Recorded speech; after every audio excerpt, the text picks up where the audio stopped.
정상적으로 공부해서 정상적으로 사회생활하면 반드시 잘 살 수가 없다. 우리 주변에서 흔히 성공했다고 하는 사람들을 봐라.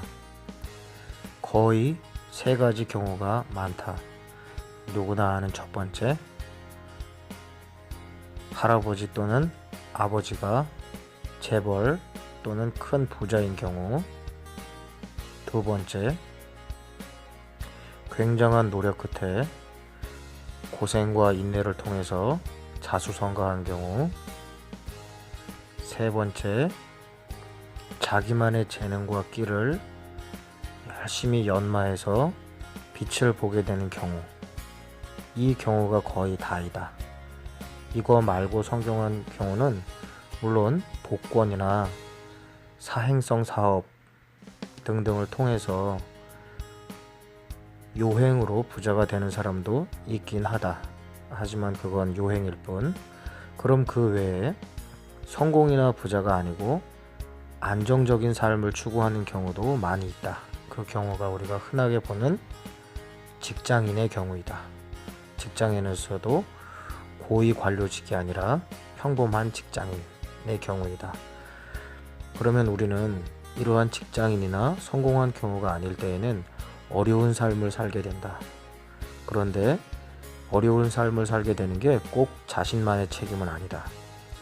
정상적으로 배우고 정상적으로 사회에 나와서 일하면 어렵게 살 가능성이 굉장히 높고, 조금 나아서 운이 좋으면 안정적으로 살게 될 가능성이 있고, 거기에 색다른 노력과 경험을 통해서 부자로 갈 길도 여전히 열려 있다. 자, 정상적으로 교육받고 정상적으로 사회에 나오면 부자가 되지 못하는 이유는, 이 사회의 기득권층이나 고위층은 평범한 국민 서민이 부자의 최상위 계층으로 올라가는 것을 크게 바라지 않는다. 다만 극심한 가난에서 벗어나는 정도는 그것을 위해 애쓸 가능성은 있다. 왜냐하면 투표를 받아야 하고 계속 자기네들이 계층을 유지하려면 그 밑에 세금을 내주는 계층이 먹고 살 수는 있어야 하기 때문에. 그렇다면 여기서 우리가 정상적인 교육하고 정상적인 경험을 벗어나는 것은 무엇인지 생각해야 되는데, 크게 어렵지 않다. 학교 생활 중에 정상적인 교육이라는 것은 정상 서민이 되는 길을 뜻한다. 그러면 정상적인 교육이 아니라면 최극단의 높은 등수로 올라가야 된다.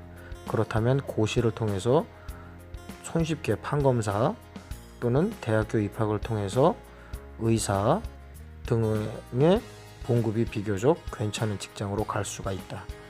그 외에 사회에 나와서의 평범한 사회생활이란 역시 빈곤 서민층으로 가는 길이 된다. 그러면 평범한 사회생활이 아니면 뭐가 있냐? 사행성 사업에 재능이 없고 또 양심에 그것이 할 수가 없다면, 그 밖에는 자기가 정규직이든 기능직이든 임시직이든 뭔가 하나 직장을 잡은 다음에 사회 탓하고 놀러 다니고 자기 좋은 거 다 할 생각하지 말고 반드시 부업 1, 2 정도를 하는 것이다. 힘든 거 생각보다 길게 가지 않는다.